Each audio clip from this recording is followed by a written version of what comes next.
Hi friends, ಎಲ್ಲರಿಗೂ ನಮಸ್ಕಾರ. ಚಂದ್ರಿಕಾ ಅಡುಗೆ ಮನೆಗೆ ಸ್ವಾಗತ. ಇವತ್ತಿನ ರೆಸಿಪಿ ಬೆಳಗಿನ ಬ್ರೇಕ್ಫಾಸ್ಟ್ಗೆ ಇಡ್ಲಿ ಅಥವಾ ದೋಸೆ ಜೊತೆಗೆ ಏನಪ್ಪ ಮಾಡೋದು ಅಂತ ಯೋಚನೆ ಮಾಡ್ತಾ ಇದ್ದೀರಾ? ಬನ್ನಿ ಈ ವಿಡಿಯೋ ನೋಡಿ ಗೊತ್ತಾಗುತ್ತೆ.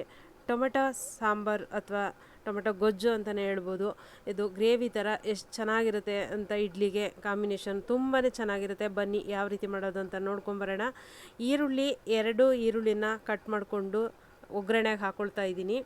ಒಂದು ಸ್ವಲ್ಪ ಬೆಳ್ಳುಳ್ಳಿ, ಸ್ವಲ್ಪ ಶುಂಠಿ, ಒಂದು ಅರ್ಧ ಕೆ ಜಿಯಷ್ಟು ಟೊಮೆಟೊನ ತೊಗೊಂಡಿದ್ದೀನಿ. ಎಲ್ಲವನ್ನೂ ಕೂಡ ಚೆನ್ನಾಗೆ ಸ್ವಲ್ಪ ಫ್ರೈ ಮಾಡ್ಕೊಳ್ಳೋಣ. ಸ್ವಲ್ಪ ಫ್ರೈ ಆದರೆ ಸಾಕು, ತುಂಬ ಏನು ಫ್ರೈ ಆಗೋದು ಬೇಡ ರುಬ್ಬೋದಕ್ಕೆ. ಇವಾಗ ಸ್ವಲ್ಪ ಫ್ರೈ ಆಗಿದೆ.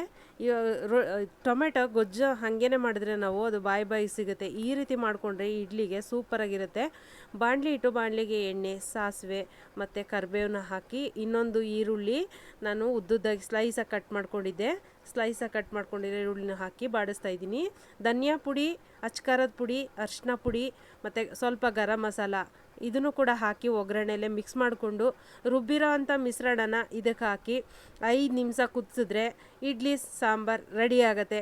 ಸೂಪರಾಗಿರುತ್ತೆ ಕಾಂಬಿನೇಷನು. ಈ ರೀತಿ ಒಂದ್ಸರಿ ಟ್ರೈ ಮಾಡಿ, ಸಕ್ಕತ್ತಾಗಿರುತ್ತೆ. ಇಡ್ಲಿಗೆ ಮಾತ್ರ ಸೂಪರಾಗಿರುತ್ತೆ ತಿನ್ನೋದಕ್ಕೆ. ನೋಡಿ